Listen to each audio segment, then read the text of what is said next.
In 1939, the story of Marvel began under the name Timely Publications, a small publisher that no one imagined would become a giant. At this time, the focus was on publishing superhero stories during the rise of this genre. The first major success came with the debut of Human Torch and Namor, the Submariner, but it was in 1941 that an icon was born, Captain America. The character, created by Joe Simon and Jack Kirby, not only represented patriotism in war times, but also the publisher's ambition to create figures that would impact pop culture. The cover of the first issue, showing Captain America punching Adolf Hitler, captured the imagination of a generation. This was a defining moment, not only the beginning of an era for the Marvel Universe, but also a reflection of how heroes were used to address real-world challenges. While Marvel gained attention with engaging stories, a shift in the 1950s would put the future of the company at risk. How would they survive? In the 1950s, Marvel, then called Atlas Comics, faced one of the greatest challenges in its history. With the decline in the popularity of superheroes after World War II, comics started to focus on other genres, such as horror, westerns, and romance. However, the market was in crisis, and censorship through the Comics Code Authority restricted much of what could be published. The publisher came close to bankruptcy, but it was in the late 1950s that a new vision began to emerge. The environment was perfect for the renaissance of superheroes, and it was here that Stan Lee and Jack Kirby came back on the scene with an innovative idea to create more human characters. Full of flaws, insecurities, and personal conflicts, the Renaissance came with the creation of the Fantastic Four in 1961. Different from everything that existed in the market, the heroes were not perfect. They were a family that fought amongst themselves, made mistakes, but always supported each other.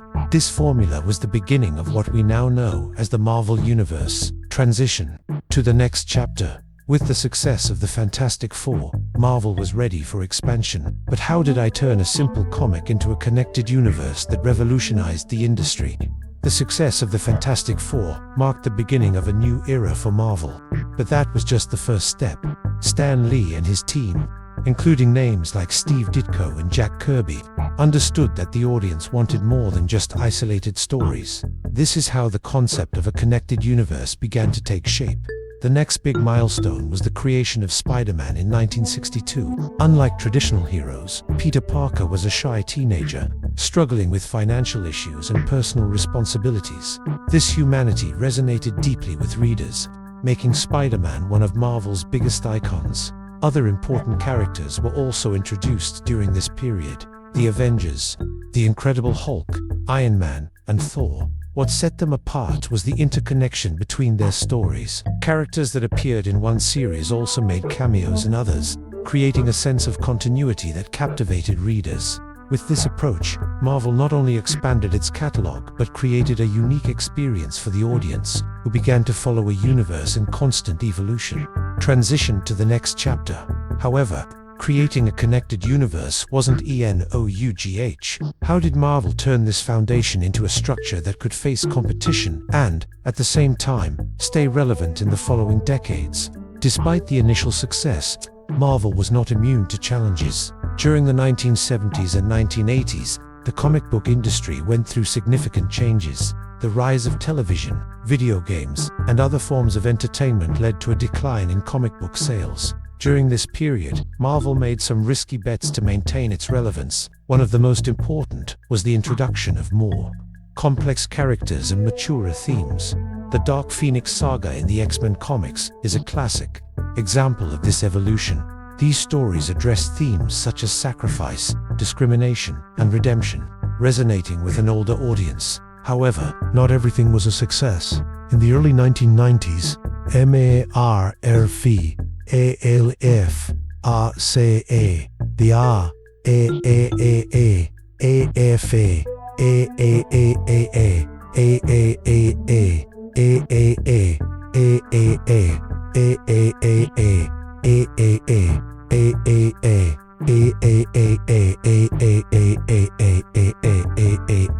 The company heavily invested in producing comics with collectible covers and aggressive marketing tactics.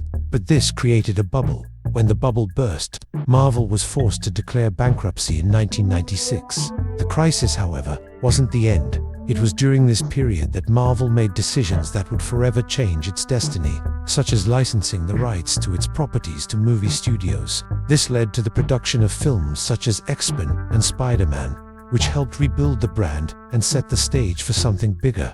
But how did Marvel turn a financial crisis into a renaissance, and eventually into the creation of the biggest cinematic universe of all time? After overcoming the financial crisis, Marvel decided to take a bold step. Instead of continuing to rely on other studios to produce films of its characters, the company created its own cinematic division, Marvel Studios. This movement marked the beginning of an ambitious plan to unite its heroes in a connected universe, a never-before-seen achievement in cinema. The starting point was Iron Man 2008, directed by Jon Favreau and starring Robert Downey Jr. The film was not only a box office success, but also introduced the concept of the MCU through a simple post-credit scene where Nick Fury presents the Avengers Initiative. Each following film, such as The Incredible Hulk, Thor, and Captain America, the First Avenger, contributed to building a larger mosaic. Finally, The Avengers 2012 brought all the heroes together in a single film, establishing a new era for blockbuster cinema.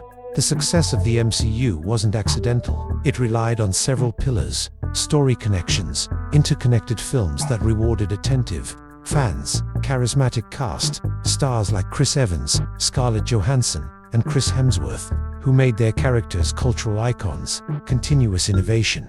The MCU constantly reinvented itself, exploring new genres and tones in films like Guardians of the Galaxy and Black Panther. With the overwhelming success of films like The Avengers, Guardians of the Galaxy, and Black Panther, the MCU transformed into a cultural phenomenon. But the impact of the Marvel Cinematic Universe goes beyond the big screen. It has influenced fashion, politics, representation, and even the way cinema is made. Representation and inclusion films like Captain Marvel and Black Panther not only diversified the superhero cast, but also redefined what a hero could represent. Black Panther, in particular, was a cultural milestone, celebrating African culture and sparking debates on identity and representation. The film was the first MCU film to be nominated for the Oscar for Best Picture, showing that superhero stories could have artistic and social relevance. The legacy of post-credit scenes. The famous post-credit scenes of the MCU have become a trend. They created a unique experience for fans who stay in the theater even after the credits. This element was so successful that other studios began adopting the same strategy. The domino effect on cinema. The MCU's connected universe format was a revolution. Other franchises, like the DC Cinematic Universe and Universal's Monster Universe, tried to replicate the formula. None were as successful as the MCU, but these attempts show the enduring impact of its narrative structure. Fans, as influencers, the MCU also transformed fans into a part of the promotion process. Social media full of theories, memes, and analyzers helped create expectations for each film, making events like Infinity War and Endgame global occasions. However, it hasn't all been smooth sailing.